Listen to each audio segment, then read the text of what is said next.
Mo naisip si Adam, di ba sabi mo nabaitan ka sa kanya, parang magaan yung loob niyo. Hindi ka na-guilty na pumasok ka sa isang relasyon na ganun yung thinking mo? Yun po yung time na na-feel ko na nagigilty na ako, na hindi niya deserve yung maloko, ganyan. Or dapat yung deserve niya yung sineseryoso siya, yung talagang pure sa kanya din.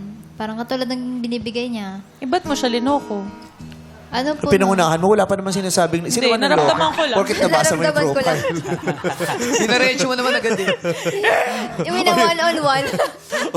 Diretso, niloko ka ba ni Grace? Opo. Nung may nakita po ako sa kanya sa phone niya, Anong na nakita may mo? kausap po siyang ibang guy. Ang sakit naman nun. Opo. Pero binaliwala ko na lang yun. Tinanggap ko na Ano ba lang. pinag-usapan nila? Gay, baka naman umuorder.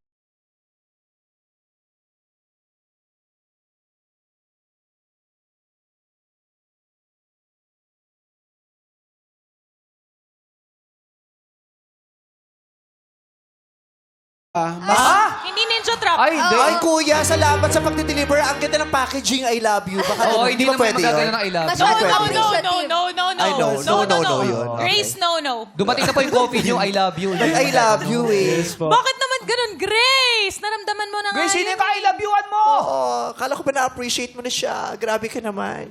Ano, bago-bago pa lang po kami. Bago-bago pa. Ano bago-bago? Baka taga-bagobo to. Bago-bago pa lang. De, sino ba yung ka-text ni Grace? Sino ba yung ka-message? Yung pong guy na po yun, yung hatid sundo niya po sa trabaho niya. Pero nasa province po kasi ako nung that time nung nangyaring ganun. Umuwi ako ng province noon na tapos di ko alam na meron pala siyang ibang guy na kinakausap. Habang kayo o Habang bago kami pa pa po. kayo?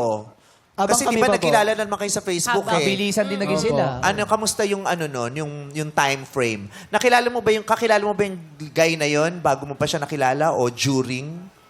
Bale, kakilala ko na po yun. Pero, Meme, kahit dati niya pa kakilala, kung malinaw sa kanilang Jowa mag-jowa silang sila. dalawa. Hindi, baka kasi yung text noon pa bago pa sila maging sila. Nakita mo ba yung date nung Opo, text?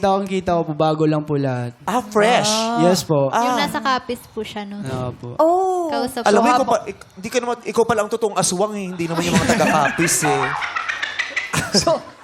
So habang So habang nasa kapis siya, ikaw meron kang... kumausap siya ng kausap iba. na Yes. Kasi Nag-offer di ba term yun, yung jowa niya nang nahihuling ng aaswang, di ba? Yung Oo, gano'n. inaswang, di ba? Aswang, oh. Anong naramdaman mo, Adam, nung pagkabasa mo? Anong nabasa nakakagulat. ko nun, nanginginig ako. Paano? Patingin. Ganyan. Uy! Ang strat ah. Ayun po, Paano mo ba nabasa? iniram ko po sa kanya, isang beses lang po noon na iniram ko yung phone ko sa kanya. Yung phone niya, iniram ko po sa kanya, then pinahiram niya rin sa akin. Tapos, po ako, sa restriction ng messenger po, nakita ko po doon, tinatago niya. Paano na tinatago? Restriction Yes Ano po, yun? sa Wala kasi messenger tayo po. nun Opo. sa messenger. Register ba? Para hindi ko po Restrict. makita sa mismong messenger niya po yung... So parang may options doon. Makikita mo alin yung mga restricted na messages. Yes po, opo. Totoo ba yung Messenger Grace? yan? Sa messenger? Totoo. Sa messenger din po. Opo. Parang proud si Grace. Hindi. Ay, bali po nung yung time na po kasi nun, nasa medical po ako nung dahil requirements po namin. So, nagpasama po ako sa kanya. Tapos, sabi niya sa akin na, pahiram naman ang phone mo, wala kasi akong load eh. Pa-search lang ako. Sabi niya ganyan. So, hindi mo alam na pumunta siya sa Facebook mo. Tapos na may bumili lang ako saglit ng pagkain. Tapos, pagbalik ko, nakita ko nag-i-scroll na siya. Nabasa Tapos Oh, niya. kinilig ka pa. Ay, nag-isip ka, mabubuking niya na ako. Eto na. Sige ba, malapit na ganun mo pa. Yan. Hindi pa yan, may isa pa. Oh. Boom! Ayan. I love you. Parang kinikilig ka habang kinakwento mo. Hindi ba? Yung tinitignan ko po, sabi ko, ala, patay. Sabi ko ganyan. Hindi ko na-delete. Ah, wow. Wow. Hindi na Kit-kit ni Ate Grace talaga. Tawang-tawa. Tawang-tawa yung mga cameraman natin. Ginawa niya. Hindi ka pala yun, oh. natakot na, mabubuking na ako. Hindi kasi po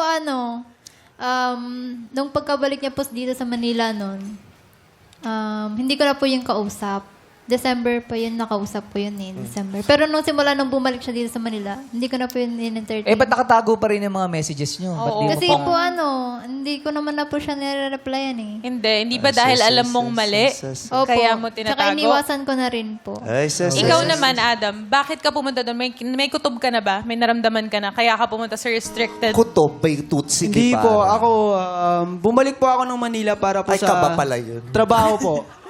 Dito po kasi, Hindi. Ang tanong ko, Sorry, wala pala kanta si bakit Tutsi ka- Kibarang Kutob. Bakit ka pumunta doon sa restricted section ng messenger Na niya? May maghihinala nararamdaman ka ka na na ba? ba? yes po, kasi that time no, first time niya na lang po pinahiram sa akin ng phone niya. Kasi nung bago lang kami hanggang tumagal po kami, hindi niya po pinapahiram sa akin yung privacy niya po yung phone niya.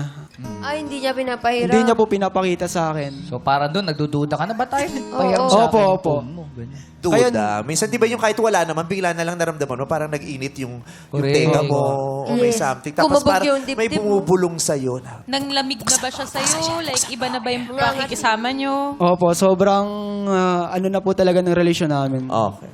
Medyo toxic na po talaga. So,